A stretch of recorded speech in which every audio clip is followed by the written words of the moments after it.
আসসালামু আলাইকুম ওরহমতুল্লাহি ওবরাকাতুহু নাহমাদুহু ওয়া নুসাল্লি আলা রাসূলিহিল কারীম আম্মা বা'দ। প্রিয় দর্শক, এখন ইনশাআল্লাহ রাতের একটি আমলের কথা আমরা আলোচনা করব, যেটা আমাদের জন্য আরও বেশি জরুরি এবং আরও বেশি ফজিলতপূর্ণ। হযরত আবু মাসউদ আল আনসারী রাদিয়াল্লাহু আনহু বর্ণনা করেছেন, রাসূলুল্লাহ সাল্লাল্লাহু আলাইহি ওয়াসাল্লাম বলেন, মান ক্বরাআল আয়াতাইনি মিন আখিরি সূরাতিল বাকারা মান ক্বরাআল আয়াতাইনি মিন আখিরি সূরাতিল বাকারা ফি লাইলাতিন কাফতাহু, রাওয়াহু তিরমিজি। নবী করিম সাল্লাল্লাহু আলাইহি ওয়াসাল্লাম বলেন, যে ব্যক্তি সূরাতুল বাকারার শেষ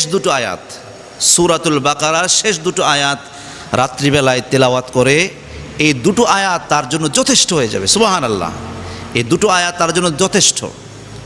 হাদিসের ব্যাখ্যাকার মুহাদ্দিসিনে কেরাম বলেন, কি থেকে যথেষ্ট?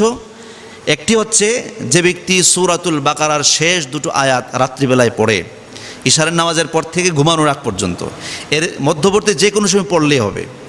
যে ব্যক্তি সূরাতুল বাকারার শেষ দুটো আয়াত রাত্রিবেলায় তেলাওয়াত করে, সে ব্যক্তি সারা রাত্র যাবতীয় ক্ষতি, অমঙ্গল, অকল্যাণ থেকে আল্লাহ তাআলা তাকে হেফাজত করবেন। আর দ্বিতীয় ফজিলত হচ্ছে, যে ব্যক্তি সূরাতুল বাকারার শেষ দুটো আয়াত রাত্রিবেলায় তেলাওয়াত করে, সে ব্যক্তি তাহাজ্জুদের সওয়াব সে পেয়ে যাবে, রাত্রিবেলায় ইবাদতের সওয়াব পেয়ে যাবে। আর সূরাতু বাকারার শেষ দুটো আয়াত হচ্ছে আমানার রসুলু থেকে, আমানার রসুলু বিমা উনজিলা ইলাইহি মির রাব্বিহি ওয়াল মুমিনুন থেকে, ওয়াফু আন্না ওয়াগফির লানা ওয়ারহামনা আনতা মাওলানা ফানসুরনা আলাল কওমিল কাফিরিন, এই পর্যন্ত। কুরআনুল কারীমের দ্বিতীয় সূরা সূরাতুল বাকারার শেষ দুটো আয়াত শুরু হবে আমানার রসুলু বিমা, এখান থেকে শুরু হবে, আর শেষ হবে ওয়ানসুরনা আলাল কওমিল কাফিরিন পর্যন্ত। প্রত্যেক দিন রাতের বেলায়, এটা ইশারের নামাজের পর থেকে ঘুমানোর আগ পর্যন্ত যে কোনো সময় পড়লেই হবে। এমনকি এই দুটো আয়াত আপনি অজু সহ পড়তে পারেন, অজু ছাড়াও পড়া যাবে। কুরআনুল কারীম দেখে দেখে পড়তে পারেন, মুখস্থ পড়তে পারেন, হেঁটে হেঁটে পড়তে পারেন, শুয়ে শুয়ে পড়তে পারেন, মসজিদে বসে পড়তে পারেন, মহিলারা পড়তে পারেন, পুরুষেরা পড়তে পারেন, যে কোনো মানুষ এটা পড়তে পারবে।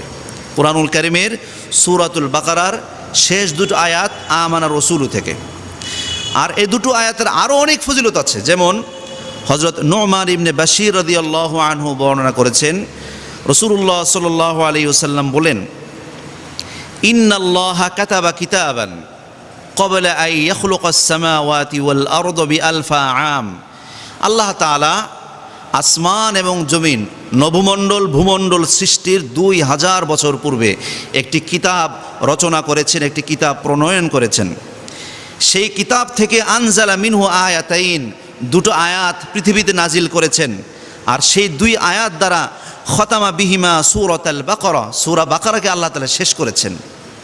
দুটো আয়াত, যেই দুটো আয়াত আল্লাহ তাআলা আসমান জমিন সৃষ্টির, আমরা না শুধু আসমান জমিন, গোটা বিশ্ব ব্রহ্মাণ্ড সৃষ্টি হওয়ার আরও 2000 বছর আগে আল্লাহ তাআলা যে কিতাব রেখেছেন, সেই কিতাব থেকে দুটো আয়াত কুরআনুল কারীমে নাজিল করেছেন।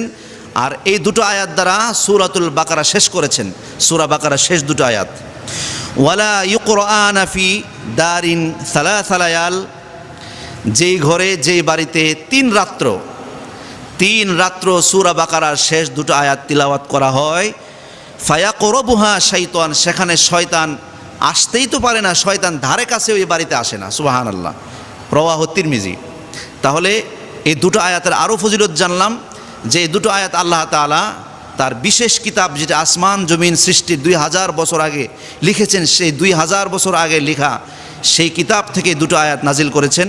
আর এই 2 আয়াত কোনো বাড়িতে, কোনো ঘরে, কোনো গৃহে যদি 1, 2, 3 দিন একটানা পড়া হয় রাতের বেলায়, এই বাড়ির ধারে কাছেও শয়তান আসে না। সুবহানাল্লাহ। এই সূরা বাকারার শেষ 2 আয়াতের আরও ফজিলত আছে, যেমন হযরত জুবাইর ইবনে নুফাই রাদিয়াল্লাহু আনহু বলেন, রাসূলুল্লাহ সাল্লাল্লাহু আলাইহি ওয়াসাল্লাম বলেছেন, ইন্নাল্লাহা খাতামা সূরাতাল বাকারা বিআয়াতাইন উ'তিতুহুমা মিন কানজিহিল্লাযী তাহতাল আরশ। রাসূলুল্লাহ সাল্লাল্লাহু আলাইহি ওয়াসাল্লাম বলেন, নিশ্চয়ই আল্লাহ তাআলা সূরা বাকারাকে সমাপ্ত করেছেন, শেষ করেছেন এমন দুটো আয়াত দ্বারা, যে দুটো আয়াত আল্লাহ তাআলার আরশের নিচে অবস্থিত বিশাল ভান্ডার থেকে আল্লাহ তাআলা সেই দুটো আয়াত নাজিল করেছেন। ফাতাআল্লামুহুন্না, তোমরা এই দুটো আয়াত শিখো।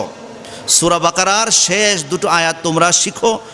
ওয়াল্লিমুহুন্না নিসাআকুম, তোমাদের মেয়েদেরকে শেখাও, মহিলাদেরকে শেখাও। ফাইন্নাহা সলাতুন, কেননা এর মধ্যে রয়েছে ক্ষমা প্রার্থনা। ওয়াকিরবানান, এবং নৈকট্য লাভ।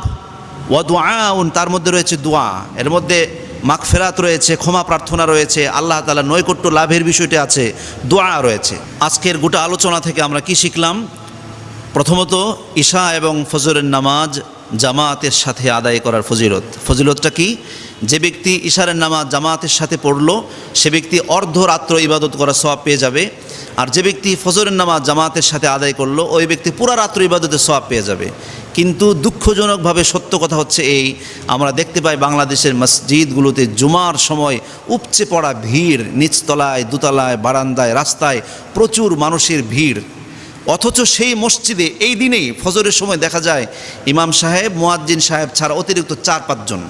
একটা এলাকাতে যেই পরিমাণ মুসলমান ইমানদারদের বসবাস, মুসল্লিদের বসবাস, সেই এলাকায় ফজরের নামাজের সময় আমরা দেখতে পাই শতকরা 5 জন মানুষ মসজিদে আসে। এটি বড়ই দুঃখজনক বিষয়। অথচ কত সুযোগ রয়েছে, মাত্র 2 রাকাত নামাজ, সুন্নত সহ 4 রাকাত। যে ব্যক্তি ফজরের নামাজ জামাতের সাথে পড়লো, সারা রাত্র ইবাদত না করেও ইবাদতের সওয়াব সে পেয়ে যাবে। তারপরে ঈশারের নামাজ, ঈশারের সময় আমরা দেখি একটি এলাকাতে যেই পরিমাণ, যে কোনো বাংলাদেশের যে কোনো এলাকায় হোক, একটি মসজিদ, এই মসজিদের অধীনে যে মহল্লা আছে, এই মহল্লাতে যেই পরিমাণ মুসলমান পুরুষদের বসবাস, বালেগ যারা নামাজ পড়ার বয়স হয়েছে, এমন মুসলমানদের মধ্যে শতকরা 10 জন মানুষ ঈশারের সময় মসজিদে আসে না। অনেকেই বাড়িতে নামাজ পড়ে, আর বেশিরভাগ নামাজ পড়েই না। তাহলে কত বড় ইবাদতের সওয়াব থেকে আমরা বঞ্চিত হচ্ছি নিয়মিত, কত বড় দুঃখজনক বিষয়। তারপরে সূরাতুল বাকারার শেষ 2 আয়াত পড়ার ফজিলত জানলাম। সেই ফজিলত কি? যে ব্যক্তি সূরাতুল বাকারার শেষ 2 আয়াত তিলাওয়াত করে, ওই ব্যক্তি সারা রাত যাবতীয় অনিষ্ট থেকে, অমঙ্গল থেকে, অকল্যাণ থেকে হেফাজতে থাকে। তারপরে এই 2 আয়াত সারা রাত্র নামাজের স্থলাভিষিক্ত হয়ে যায়। তারপরে আসমান জমিন সৃষ্টির 2000 বছর আগে যেই কিতাব আল্লাহ তাআলা লিখেছেন, সেই কিতাব থেকে আল্লাহ তাআলা এই 2 আয়াত সূরাতুল বাকারার শেষ অংশে নাজিল করেছেন 2 আয়াত। তারপরে যেই ঘরে সূরাতুল বাকারার শেষ 2 আয়াত নিয়মিত পড়া হয়, কমপক্ষে 3 দিন যদি পড়া হয়, এই বাড়ির কাছে, এই ঘরের কাছেও শয়তান আসতে পারে না। তারপরে এই 2 আয়াত আল্লাহ তাআলা আরশের নিচে অবস্থিত বিশাল ভান্ডার থেকে নাজিল করেছেন। আর এই 2 আয়াত নারী পুরুষ সবার মুখস্থ করা উচিত, কারণ এতে রয়েছে ক্ষমা প্রার্থনা, আল্লাহর নৈকট্য লাভ এবং দোয়া। সুতরাং আজ থেকে আমরা এই আমলগুলো শুরু করি। আল্লাহ তাআলা আমাকে এবং আমাদের সবাইকে করার তৌফিক দান করুন, আমিন। সুবহানাকাল্লাহুম্মা ওয়া বিহামদিক, আশহাদু আল্লা ইলাহা ইল্লা আনতা, আস্তাগফিরুকা ওয়া আতুবু ইলাইক। আসসালামু আলাইকুম ওয়া রাহমাতুল্লাহি ওয়া বারাকাতুহু।